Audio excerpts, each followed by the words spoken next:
If it was. I was gonna say I don't really know many hard moments. I mean, I can pinpoint times where like I've lost confidence or like where I Yeah, that counts. okay, That counts. gotcha, That yeah. counts, sure. Uh-huh. So this might sound silly, but when I was in first grade, Uh-huh. I had a moment where like I just hated dance like all the time because I was doing it so much. And I want to say like between first Interesting. and third grade, I like didn't do any dance at all. I completely stopped. I hated it every day. I just didn't go to classes. I just wouldn't get up out of bed and things like that. And even though I was like young and stuff like that, which like it's just how the mind works at that young age. It still is so it caused as much as an impact or as much of an impact that I still remember it to this day. And I remember like hating every fiber of dance. I remember it feeling like a chore more than something that I could do for fun, and that it really sucked. And the root cause of that was because of certain teachers who. Let me give some context. In the dance world, guys are not common really in the dance world, especially like the professional dance world. Like when it comes to ballet, modern, lyrical, all these different things, they're very feminine art forms. A lot of were seen as feminine art forms, I should say. And with that, I would get made fun of all the time, like bullied relentlessly in school due to me Man, I'm sorry dancing to stuff hear like that. that. Yeah. That's how it is. Yeah. Bullying is just a part of life. For some people, it sucks. But Yeah, bro, but it's just like, what is? I'm not judging bullies, but I'm just gonna speak. I'm just gonna speak from like my behalf about this, right?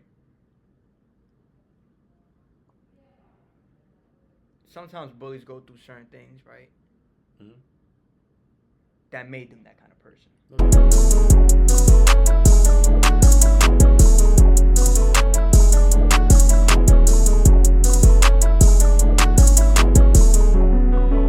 Hey, what's going on, ladies and gentlemen? Welcome back to another episode of Mind Over Matter, where we talk motivation and overcoming adversity. I'm your host, Nick Stones, and today we have a special edition, a very special edition. It's my boy Maximus, great energetic college student. When I mean energetic, I mean listen, this man will get you up on your feet, doing everything, all the Chris Brown moves, all the Usher moves, everything possible. But he's also a Broadway actor, a dancer, he has seminary, and a person who's ambitious and spreads positivity everywhere he goes. And I just gotta say, bro, let's welcome him. Appreciate you for having me. Of course, no problem. Wait, I appreciate you for coming on.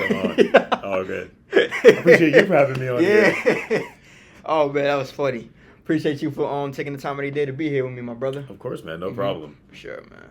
So honestly, you're a dancer. You became more than a dancer now. You're definitely, pursuing singing, acting, yeah, right? You're combining dance all into all different of it. lanes, right? Yeah, So that's exactly. good, bro. So for people who don't know you, who is Max beyond dancing? Beyond dancing, man, I don't know. I just be chilling. I'm studious. I try to be as studious as possible. Right. Dance is definitely integrated in everything I do. So even when I'm just like chilling, vibing, thriving, surviving, Right. I'm just always doing something movement related. I do enjoy like working on cars, gaming, mechanical stuff, wood shop, woodworking, things like that. Things that I like really like use my hands and stuff like that. Right. Overall, it's great, but dance is definitely a huge part of who I am. It's part of your identity, bro. Right? And Definitely, just like yeah. basketball is a part of my identity too. But you Right. know, one thing too, bro, and I like to talk about this a lot. You eventually have to get versatile, right? Mhm. You have to get versatile and expand your identity beyond different lanes, right? Because if you tie identity to one lane, that's fine. But who doesn't like to be versatile? Right, exactly. Yeah, You know? makes sense. It makes sense. Like, and that's when I discovered journalism, music, somewhat dancing, because I take dance classes with my girlfriend at this place called Brick House. That's cool. That's what's up, man. Yeah. Dancing. But bro, I got so many hobbies that I enjoy that like I feel like peace. Mm-hmm. I feel like peace that I'm not just pursuing one lane, right? Yeah, exactly. I'm combining all my lanes into one whole, like, let's say, power generator. Okay, in a I way. see. Yeah, Yeah. that makes sense. Yeah, Right. cool. But don't you feel like peace too, bro? That you just not Definitely, chasing one lane, that Yeah. you're expanding beyond that, No, right? definitely, yeah. It gives like a sense of peace in mind. Yeah, definitely a sense of solace. Yeah, man. For Yeah. sure. So when did you discover that dance was like your inner calling? I'd say Since forever. I mean, Okay. my mother is also a performer as well. Mm. So with that, I was always surrounded by performances, different places like in like Chicago, Baltimore, Philadelphia, New York, all these different places just throughout my life, just going to those places, Right. being backstage with my mom before she would go on stage, and then after going on stage, how much Right. fun she would have doing all these different things, and I would see that and be like, yeah, this is kind of cool.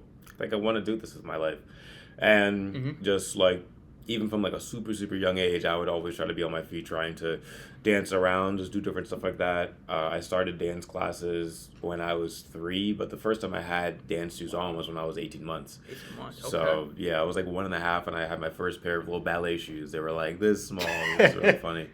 But then once I became 3, I started going to this place called DCPA, and I was taught by a dance instructor named Miss Tony, and I learned a lot from there, and I kind of just hopped from studio to studio, depending on where my mom was, depending on where my mom was teaching or where she was working or what shows she was doing. I would just pop into different classes and stuff like that, and just progressively hone my craft.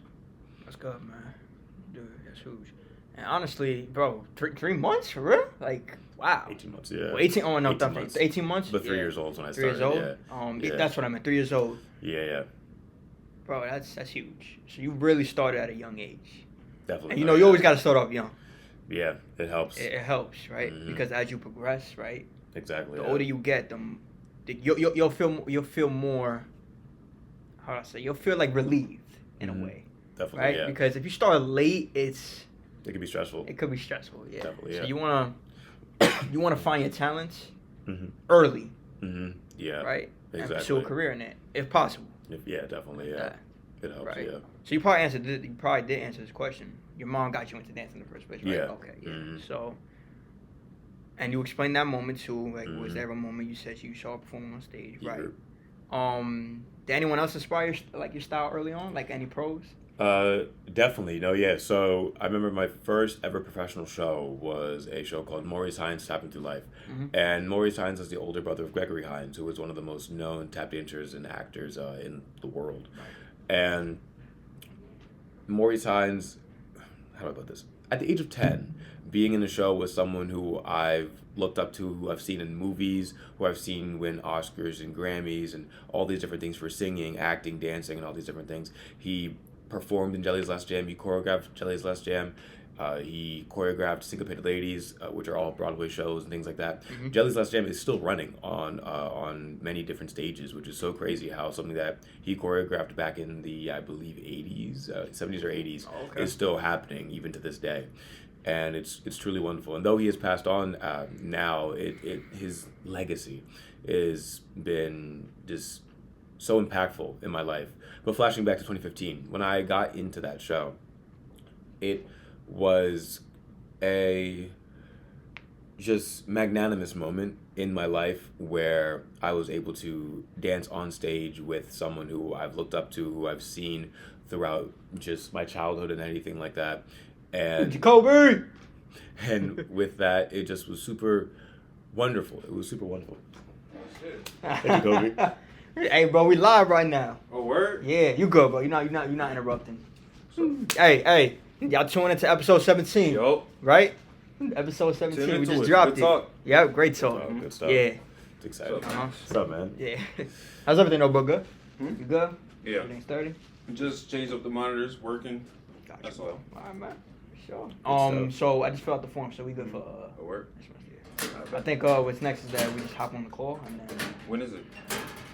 I spoke to. Just another email eventually. If you Yeah, want something, yeah, okay. maybe next week or like Next next week? week or Okay, two. so, yeah. okay. It's later, Yeah, we're yeah. still chilling though, but we got Alright, the phones. bet. All right, bro. Excited. We gotta get that going. Alright, man. See ya. y'all. So yeah, all right, bro. But yeah, continuing on with that, Maurice Hines was someone who was very, very exponential to my growth as a performer and as a human being, as a person.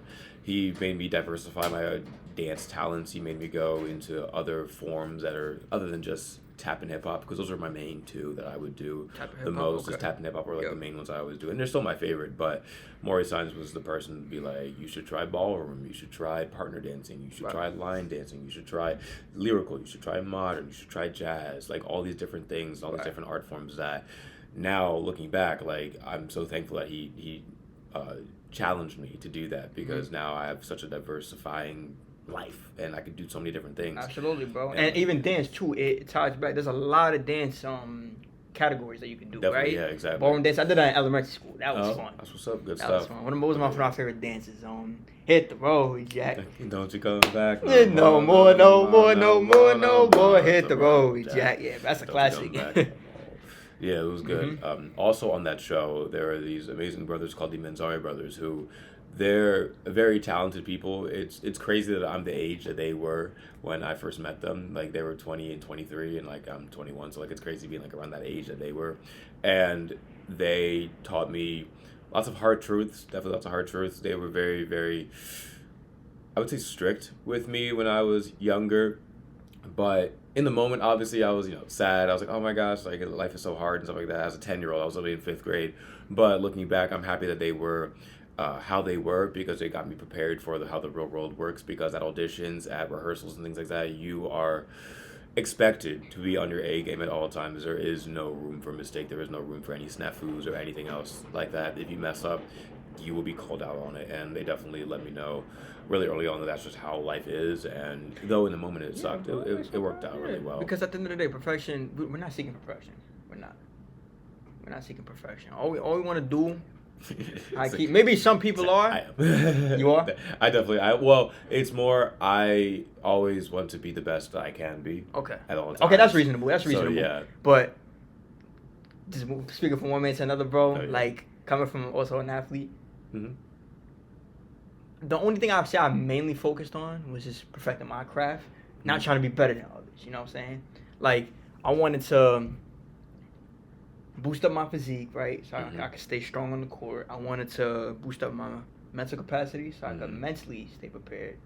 That makes sense, yeah. You know what I'm saying? Mental toughness is everything. Definitely, yeah. Mental toughness is everything, right? Because the strength isn't here, not just here. No, man, it's all in the mind. It's all in the mind, yeah, definitely. Right? Mind over matter. Mind over matter for a reason. Mm-hmm. But honestly, bro, I don't blame you because you want to. Everybody wants to excel and be their best, exactly, right? Yeah. And you can still feel that way. It's human. Oh, definitely, yeah. You can definitely still feel that way. But what I would say, too, is try to perfect your art more, right? Instead of just looking to like be better than others. Because at the end of the day, bro, like it's you versus you. You know what I'm saying? Like look at it like that. And that's for everybody tuning in, right? It's you versus you. I don't really see, all my life playing basketball, I never saw myself in competition with no one. Interesting. Okay, cool. No one. Definitely. And I know that's probably something not a lot of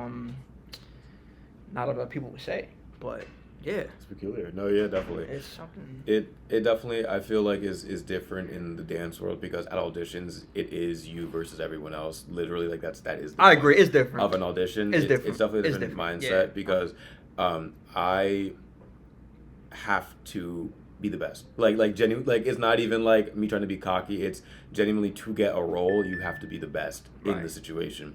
When I went to audition on March 14th, my bad. March 14th, I went to an audition at Pearl Studios in New York, which is one of the biggest, most well-known dance studios in all of New York City.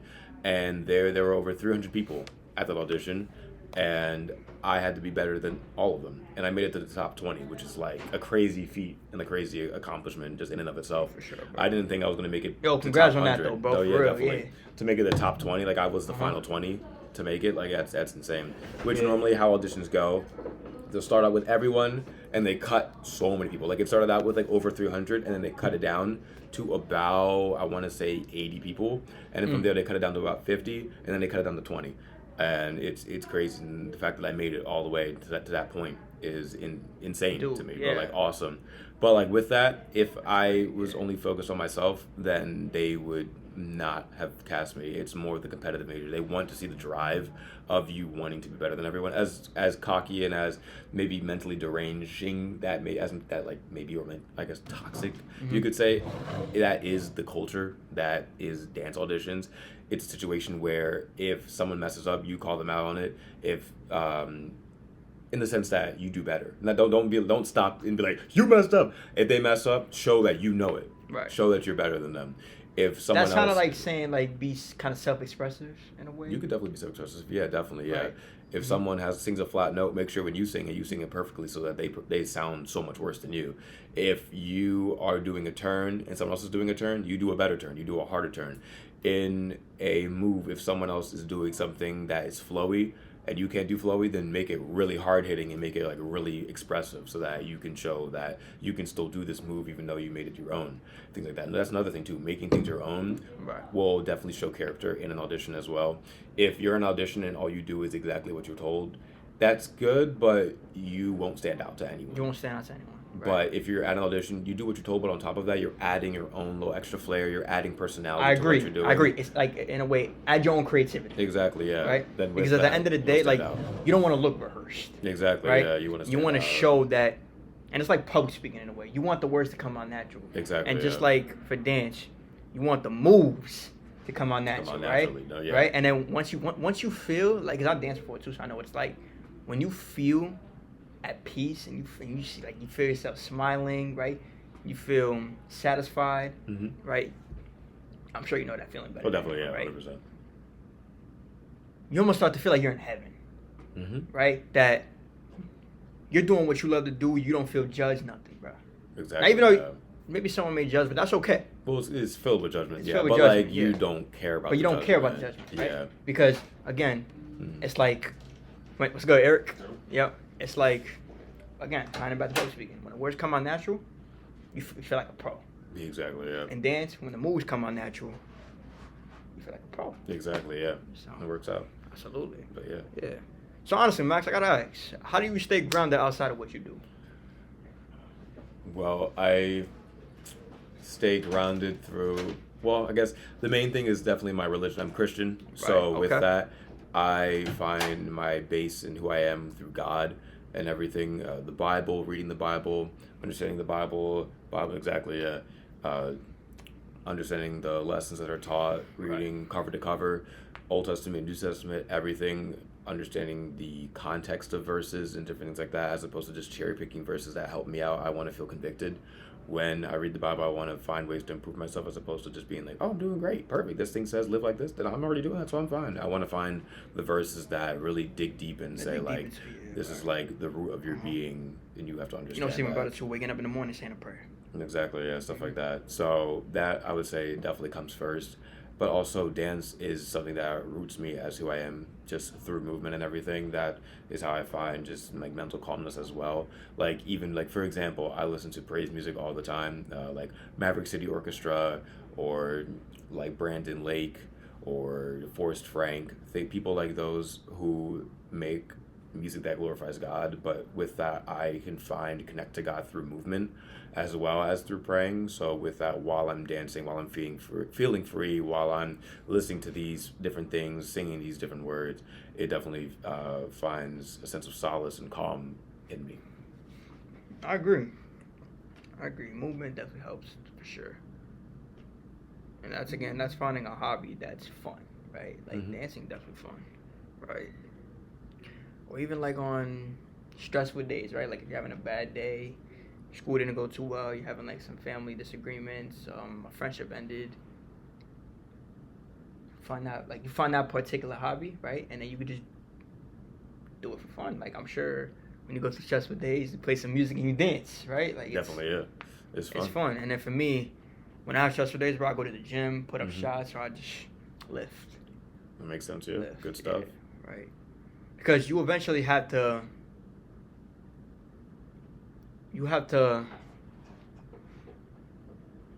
find something that you love to do that will take your mind off certain situations that are like festering in you, bro. You know what I'm saying? No, definitely, yeah. Because it's not easy to just it's not easy letting go of a friendship that you had for a long time. Jesus bless you. Yeah. I was gonna say goodness gracious. Yeah. You know what I'm saying, bro? Like, it's not easy. Definitely not. No, yeah. It's not. It's difficult. But it's still important that you learn how to navigate through life by just accepting friendships come and go, right? Yeah. But legacy never goes. Real. Right? Real. Legacy never goes, and I'm sure. And what I mean by legacy, guys, is like not you don't have to be famous, right? I'm not saying you don't have to be famous. Impact. Yeah, exactly. Make an impact on people. Make an impact on yourself. Just do what you love to do. Like I'm sure when you, like, bro, imagine like years from now, right? Mm-hmm. Like say you have grandkids, right? I'm sure you want to see them dancing and say like, Definitely, yeah. This is the legacy right here, right? Mm-hmm. Exactly, yeah. I left the legacy, right? And you don't have to be famous to leave a legacy. You don't. Correct.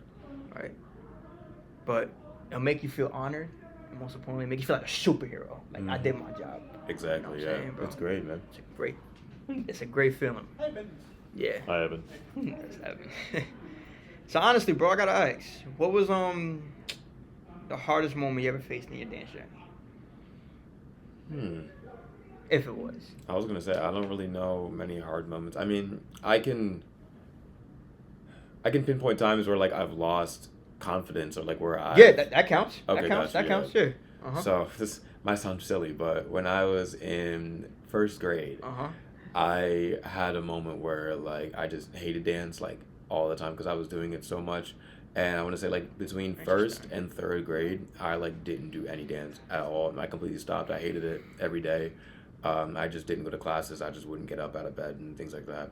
And even though I was like young and stuff like that, which like, you know, it's just how the mind works at that young age, it still is. So it caused as much as an impact or as much of an impact that I still remember it to this day. And I remember like hating every fiber of dance. I remember it feeling like a chore more than something that I could do for fun, and that it really sucked.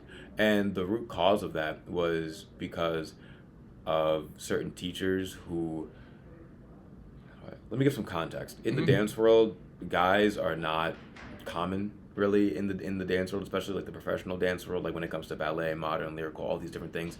They're very feminine art forms. A lot of were seen as feminine art forms, I should say. And with that, I would get made fun of all the time, like bullied relentlessly in school due to me dancing and stuff like that. Yeah. That's how it is. Yeah. Bullying is just a part of life. For some people, it sucks. But yeah, bro. But it's just like, what is? I'm not judging bullies, but I'm just gonna speak. I'm just gonna speak from like my behalf about this, right? Sometimes bullies go through certain things, right? That made them that kind of person. No, right? definitely, yeah. And it's still not okay. I'm not saying I'm making an excuse for them. It's still not okay to be bullying others. It's not okay at all, right? So I agree. It's technically not okay. I know what you mean. Yeah. But obviously they clearly are hurt. Yeah. By something that in their personal lives, right? They're hurt. Yeah. And they're taking it out on other people. And it's not okay. But for those out there that are trying to find their purpose and find their voice, just remember this. Never take it out on others. It's not fair to them, and it's not fair to you. That's why it's important to find hobbies. Find hobbies that you love. And take it for, like, if I'm saying this right, take your frustration out on that in a way. Right? That makes sense, yeah. In a way. But I don't mean, like, fighting, like, frustration, right? I just mean, like, find peace at that. You can find like a constructive outcome. A constructive outcome, right? Yeah, exactly, right? It's like construction. You can find a construction site of many like a variety of options. Oh You yeah, know what I'm saying? Yeah. So that's cool. Man, but no, yeah. So with that, I was bullied a lot, especially like during that time of my life. So with that, I didn't really like dance. It was only causing me like pain and harm and stuff like that. So it kind of sucked. Shout out my bully, Jermaine. I still remember you. Shout out my other bully, Eric Moody Jr. Full name. I still remember you. Ironic now because you're making music. No kidding. Well, I mean, he is making music. He is? Yeah, okay.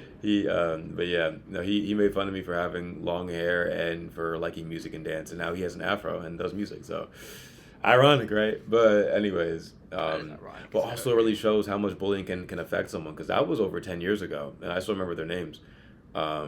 But you got a good memory, my guy. They made quite an impact on me. I'm not gonna lie, but yeah, shout out Tremaine, shout out Eric, shout out Samuel, y'all bullied me way too much, but that's how it be sometimes. The three of You y'all kind of think- took it as fuel to be better. Definitely, in a no, way, yeah, right? Yeah. After a while, it hurt at first, but Absolutely, yeah. once like fourth grade and fifth grade hit, then I definitely used it as fuel. Mhm. And that's what made me drive so much to get into professional shows, which is how I got into that show in 2015 with Maury Signs that I talked about earlier. But yeah, it's wild. But yeah, so for that time, I really didn't like dance that much. I also got kicked out of a dance. I got kicked out of different dance studios for, as weird as it sounds, for being too good.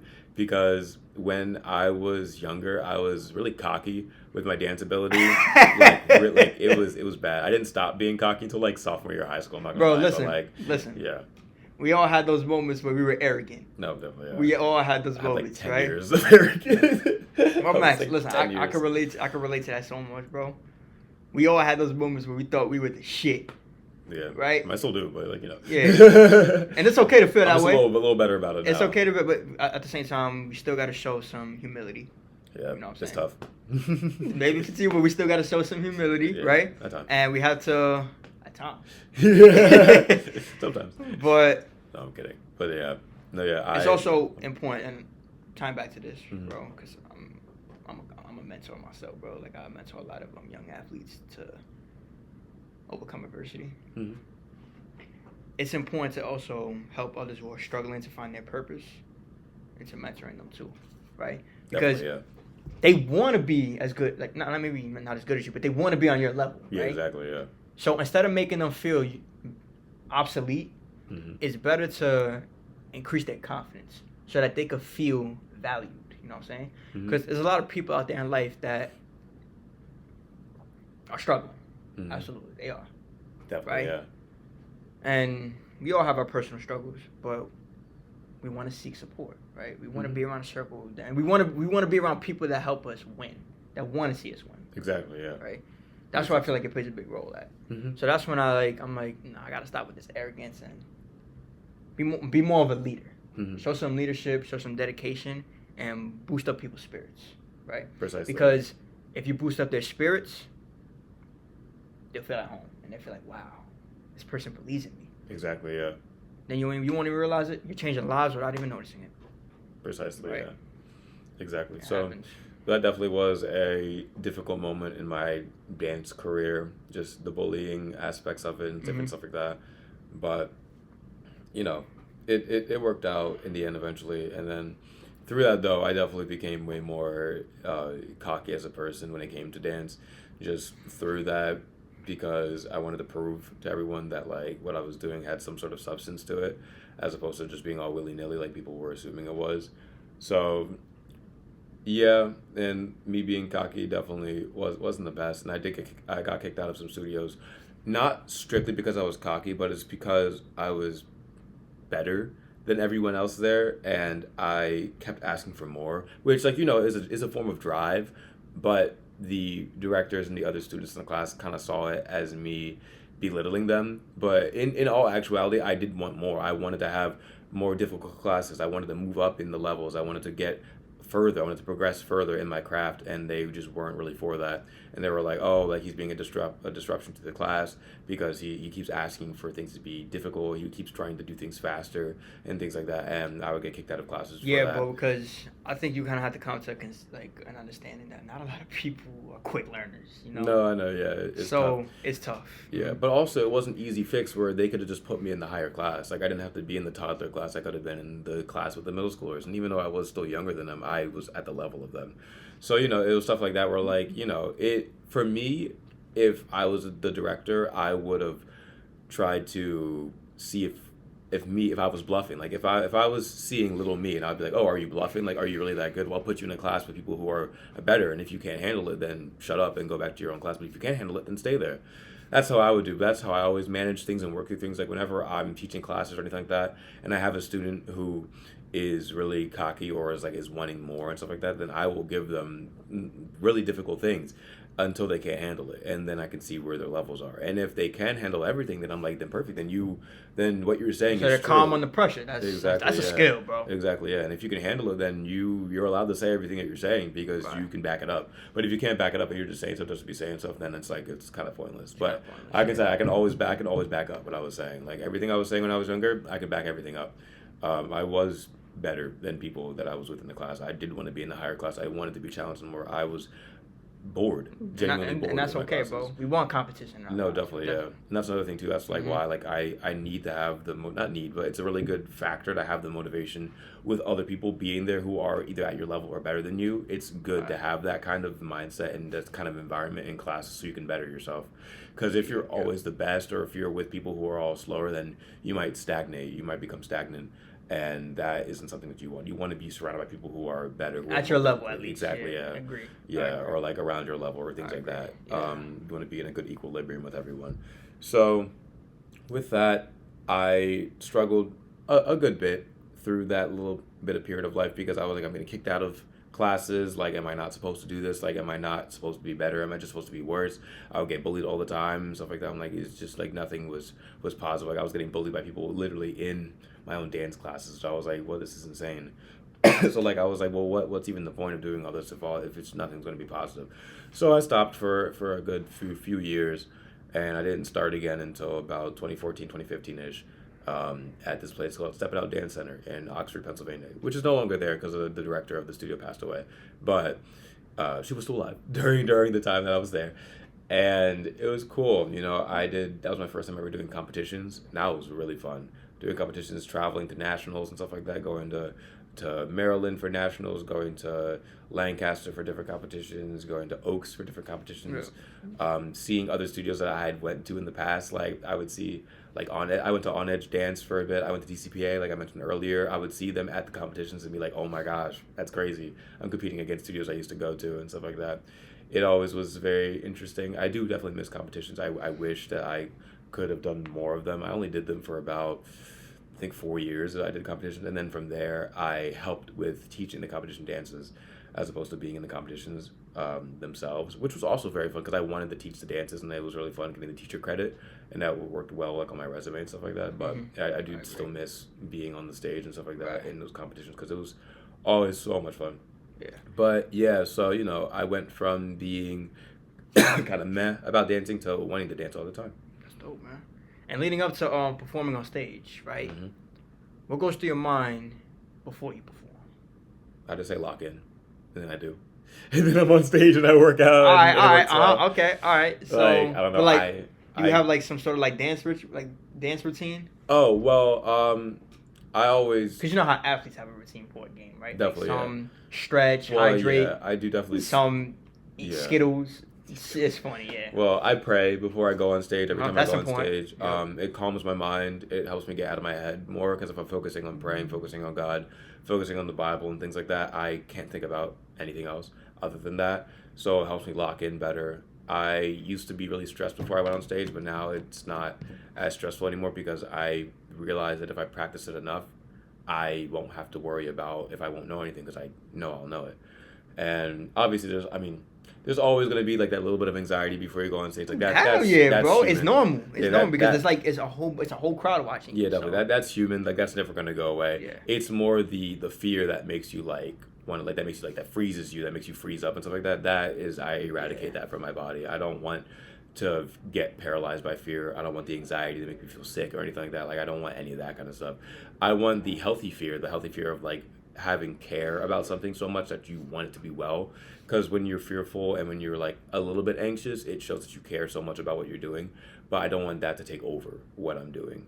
So I try to keep it at bay, and with praying and things like that, I ask for calmness through God, and He's given it to me every single time. So it definitely works out like that. That's good, man. That's dope. Because eventually everybody has to have like some sort of routine before performing. Because eyes are on you, bro. Definitely, yeah. Eyes is on you. So honestly, Max, your opinion, is performing more mental or like physical to you? Depends on what aspect you're talking about. All right, so like in the aspect of saying, because I honestly like I see it as both. Like you got to be mentally prepared and you got to It be definitely physically is both, prepared. But I would say, like, what's your advice for like people who struggle to find identity on the stage, right? I can give Because they examples, think, yeah. so like, because they think like, because maybe I think what goes through my mind, like when I did it, it was physical for me, right? Because I want to show that I know what I'm doing, Mm-hmm. right?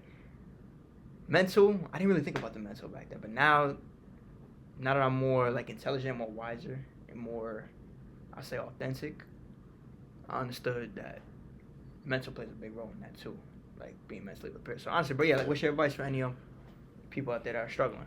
Well, I will give examples of when things are mental and physical, at least for me. Mm-hmm. So when it's physical is when I know a combination, but I have to keep doing it to like know it. There's a difference Right. between like knowing the combination and like really like having it in your body. I try to get it to a point where I can hear any part of the music and I can do the dance exactly where it is. Like you could play a minute and 32 seconds into the song and I will know exactly where you are in the dance, stuff like that. I try to get it to where I know it that well. The mental aspect is getting out of my head when I'm like learning a dance or when I'm stressing about certain different things. Like I have to get out of my own head because I know what I'm doing. It's more just that. So the mental aspect that, at least for me, is more getting out of my own head when it comes to certain things, like beating myself up too much about certain things. It's, well, I wouldn't say healthy, but it definitely helps when you do beat yourself up on occasion on certain things so that you can hold yourself accountable. And I don't mean beating yourself up like genuinely being mean to yourself. It's more holding yourself accountable and saying like, wait, I need to practice this more. I know I can do better than this. I know that I can succeed more if I do these certain things. Like, oh, I'm slacking here, slacking there, things like that. Those kinds of things are good as long as you don't let it infiltrate you in the worst way possible. If you don't let that control you, then you're fine. But if you say that as a form of constructive criticism, then that's good. But if you're just like mentally demeaning yourself or just being mean to yourself, then don't do that. That's just destructive. So you try to be constructive rather than destructive, and that is definitely a big mental aspect of everything. Right. Finding that fine line. I kind of think of myself mentally as kind of like how Gordon Ramsay is. How like yeah, he's like really intense, really aggressive and stuff like that, but you can tell he has so much passion behind the things that he says, and he wants you to succeed. And with that, the best way to get through certain people is to be that aggressive, and that's how I know it is for me. Because if you're just like chill or all willy nilly or things like that, then I won't take you seriously. I need someone to be very firm handed whenever they're talking to me because that's just how I grew up. That's how my mom is. That's how my dance instructors were throughout history, things like that. Like when I was learning ballet, I was taught by a Russian ballet teacher, and I'm sure that in and of itself kind of is self-explanatory, but she was very strict. If you messed up like one small line in like your body, like for certain lifts, there's certain images and things that you have to portray when you're doing certain lifts, and if you mess up your plumb line or anything like that, then she will let you know instantly. And she'll smack her cane on the floor, she'll scream at you and things like that. And though in the moment it might be like terrifying, I wouldn't be the dancer I am today without that. If I was a teacher who kind of like didn't care, or not, if I was taught by a teacher who didn't care, if they were like, oh, that's good enough, yeah, that's fine. Oh, like, oh, you're doing great. That's not good because then they're not Yeah. showing you like where you can improve at. Exactly, yeah. Like I would hate that. Like I always ask my teachers, like, please be like not hard headed, but be very strict with me. Give constructive criticism. Don't just be mean to be mean, because then I'm just like, well, I'm gonna lose confidence in myself. But like, if you can be nitpicky in a way that shows genuine improvement, then please do that. Like, I will value that so much more than if you're just kind of like shoving me off to the side and being like, oh, you'll get it or whatever and stuff like that. Like, I hate when teachers do that. It sucks. But yeah. Facts, bro. Facts. So that's how it's mental and physical. It's both. Mm-hmm. Still both. Yeah. But yeah, we need mentors like that in the real world. Definitely, yeah. Right? Because at the end of the day, we all look for improvement, right? We all need people, and then like ties back to what I said. We want people in our circle that want to see us win. Mm-hmm. Definitely. Yeah. So honestly, what do you think, in your opinion, what separates a good dancer from a great one? Mentality. Definitely mentality. Love it. I would say if you're someone who's doing dance just because if you've ever seen the movie Leap, I think it's called Leap. This is an amazing movie that deals with this. So the main characters in it, there's one dancer who is someone who just dances because their mom makes them dance because they want to dance because they just want to be better than everyone else and stuff like that. She is the antagonist in the movie, and that she's a good dancer, but the protagonist in that movie as someone who started from literally nothing, who was an orphan, and she worked her way up, working every single day to become a great dancer because she was so passionate about it that she didn't have a plan B. She was like, I'm going to be this ballerina. I'm going to be this dancer. I'm going to do whatever it takes to get on that stage. Versus someone who was a nepo baby whose mother was the director, who had everything spoon-fed to her, but she danced just because her mom told her to. And she was an amazing dancer, but there was no passion behind it. There was no grit behind it. And that separates a good dancer from a great dancer. Mentality? Yeah, definitely. Best answer, bro. Of course. I love that answer. Love it. It's good Yeah, stuff. because the mentality is everything, bro. Definitely, yeah. It's everything. Mm-hmm. Not even just in dance, basketball, sport, life. Life. I was just life in general. Life. Yeah. Like, I was just at this really cool jazz club last night at like, oh my gosh, I don't know what. I left at like 3 a.m. But anyways, I was there from, I want to say, 10 to 3 a.m., 10 p.m. to 3 a.m. And I was performing there, and something that really stood out to the people who I was jamming with on stage was that there was a joy about me whenever I was dancing, and they could see the passion on my face for my craft, and that's something that definitely you want to be seen. If you're just dancing just because you have to and you don't have any joy, people can tell that you're just dancing just because you have to. Yeah, but they just feel like they just think that you're bored. Exactly, honestly. Yeah. The same way you can tell whenever there's passion, you can tell when there's not passion. And whenever you're dancing or whenever you're just in life, when you're doing something that you're passionate about, you'll know. People will know when you're passionate. But if you're just doing something just because you have to, people will also know if you're just doing it just because it's there. Yeah. And I never want to be grouped in with the people who are just doing stuff just because they kind of have to, or it's just there. Right. Do it because you love it. Exactly, yeah. Right? That's where you have to love something in order for people to see that, okay, he's committed. Exactly, yeah. Exactly. Right? Yeah, man. Absolutely. Loving something is, that's what will take you far in life. If you're just doing something just to do it, then it's like you're wasting your time. Mm-hmm. You're really wasting your time, bro. So honestly, bro, we're about to wrap it up soon. So I gotta ask, like, where do you see dance taking you in the future after college? Well, little fun fact: as of Thursday, the Thursday just passed, I got accepted into the Disney College program. So with that, I will be moving to Florida in August, and I will be working at Disney, performing there. Hopefully, working on different shows, making connections, and through that, I will try to get shows, contracts, gigs, and stuff like that. I know that the Orlando area is filled with performers, and networking is my favorite thing to do. It's something that I do notoriously all the time. Gotta know. People know that, like, I'm always looking for a new gig and things like that. Like, even last night, that was through networking. The way how I got to, it was this place called Crossroads. It's near Kane University, and it's this awesome, cool, like, jazz club bar type place. And I only got there through going to a place called the Nook, which is like down the street from here. And when I was at the Nook, I met this guy who was a musician, and he was really into classical jazz, classical standards. He's a big Frank Sinatra fan, people like that, Louis Armstrong, people like that. And he was talking to me, and he was like, I haven't seen tap dance in so long. It's almost like a lost art form. And I'm like, as messed up as it may sound, it almost is to certain capacities, because there's lots of like Broadway tap. Like, Broadway tap is a very mainstream form of art form. There's like time steps, stuff like that, like really simple stuff. But like true rhythmic jazz tap is getting lost, and it's something that I definitely value and want more of in my life, and more of for others in their lives.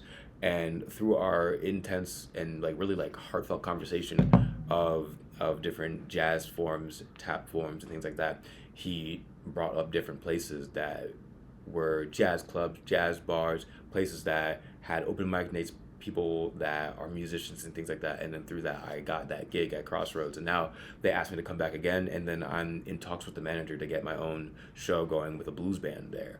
So like stuff like that, like it's amazing where like something as quick as like a conversation at one place got me a gig at some other place, and then just from last night I got another gig coming up, and it's great. Right. And how I got to the Nook was through networking again. I was talking to someone here, and I told him that I was looking for a place to just like kind of share my craft more, and he brought up the Nook. and it's super cool. And how I even got to share my craft in the first place around the area was through networking again. I was talking to Evan, who I don't know if you saw in the video, but he passed by earlier, and Evan invited me to this place called Missouri. Yep. Yeah, he told me about this place called Missouri, and they have open mic nights every Friday night from 6 to 10. Definitely pull through if you can, because it's really fun. And when I was at Missouri, I met the owner or one of the general managers named Audrey, and through there I got different gigs through there, and then I got to get on an album through Tobias Entertainment and things like that. It was just really cool. And I made so many different connections through that. So it all started with like one conversation here, which led to another conversation, and it just keeps going and going and going. And then through the Repeat. Nook, exactly. Yeah. And then also another time when I was at the Nook, I got in contact with the owner of that place, and he's setting up a talent contest there where he wants me to either be a judge or someone who is in the show, and he wants me to do different things there. So like networking is a huge thing in this art form. If all I did was just stay in my room or stay on campus and not do much, I wouldn't have gotten You wouldn't be bro. I wouldn't be anywhere. For all college students seeking a circle, get out your dorm, network. Yeah, network with everybody. All the time, yeah. You gotta network, bro. And even the Disney College program, I did that through networking. I was talking to Stephen Davis. Shout out Stephen Davis. He's an awesome guy. He's very intense, but also he has so much passion behind the things that he does, and he gets things done. And also my other professor, Leah Antolini-Lid. She's an amazing dancer and singer, and both of them locked in for me because I thought I missed a deadline because not to diss my own school, but I tried to do the college program through the school, and the school never did it. I submitted everything and they just never did the paperwork for me, and I emailed them and no response. And I went to the office, and the lady that did it apparently wasn't even there, so all the paperwork that I sent in went to like nothing, and I was like so unhappy. So then because it was the deadline that day, so I like ran to Steven's office because it was like 3-something p.m. So I knew that they were gonna leave at like almost 4:30ish. So I ran to his office. I was like, hey, like, how do I get into this program? Like, is there any way you can like pull some strings and stuff like that? And then he phoned up Leah and vice versa, and they both came over, and we all just did everything that night. They stayed past their calling time and their hours and stuff like that. And they helped me get in, and then I got the audition through there, and then I did the audition, and that's when I got into the top 20, and then from there I got into the program. And like, if it wasn't for me advocating for myself, me reaching out to the different people, and also the amazing staff who did help me here, they definitely were lifesavers. And now I might have a career at Disney World, which is like something that I've been wanting since I was like in kindergarten. So, you want something to strive for, yep. Definitely, yeah. So yeah, and that's like all within the past from January to now is when that all happened. Like, literally for the past, 3-4 months, I started from not really networking much, not doing too much, to now I'm here, now I'm there, now I'm doing this, now I'm doing that, now I'm going to Florida. Like, it's crazy working, and I have a wonderful position there and all these different things, and it's super cool. And even while I'm there, networking. I'm going to find jazz clubs when I'm down there. I'm going to find normal clubs when I'm down there. I'm going to find open mic nights when I'm down there. I'm going to find karaoke nights when I'm down there. I'm going to find different performance outlets everywhere while I'm down there. Repeat. It's a repeat. Exactly, yeah. So, hey, bro, shout out to you. It definitely Big shout out to you. Big shout out to you. Of course, bro, man. For sure, yeah. But so to wrap it up, man, what does Mind Over Matter mean to you? Mind Over Matter, I think it's mental toughness. I think it's getting out there. I think it's understanding who you are as a person, understanding your limits, but also wanting to strive to be the best person you possibly can be. Great answer, bro. Great answer. Good stuff. Great answer. And that wraps it up for another episode of Mind Over Matter. Hey, Max, thank you for coming on today, my brother. Of course, no it means problem, a lot, man. Right? You know, I think this story will resonate with a lot of people in the audience because, like, again, bro, there's a lot of people struggling in life, and they need a message, right? Exactly. They need a message to get out the dorm, network, right? Exactly. Strive to be the best person you could be. Always, speak your mind, Right, doing what you're doing all the right. time. That's why, shout out Malcolm X. This shirt shows, even though I'm not as aggressive as he was, I definitely love striving, being that kind of person who really speaks his mind, shows exactly what he wants in his life and things like that, and really just paving your own path. If it's God willing, then I want to do it. Right. See you, bro. If this episode resonated with you, make sure you guys like and subscribe. You guys tune in to the next episode, and this is Mind Over Matter, where we keep pushing. Later, everybody. Peace.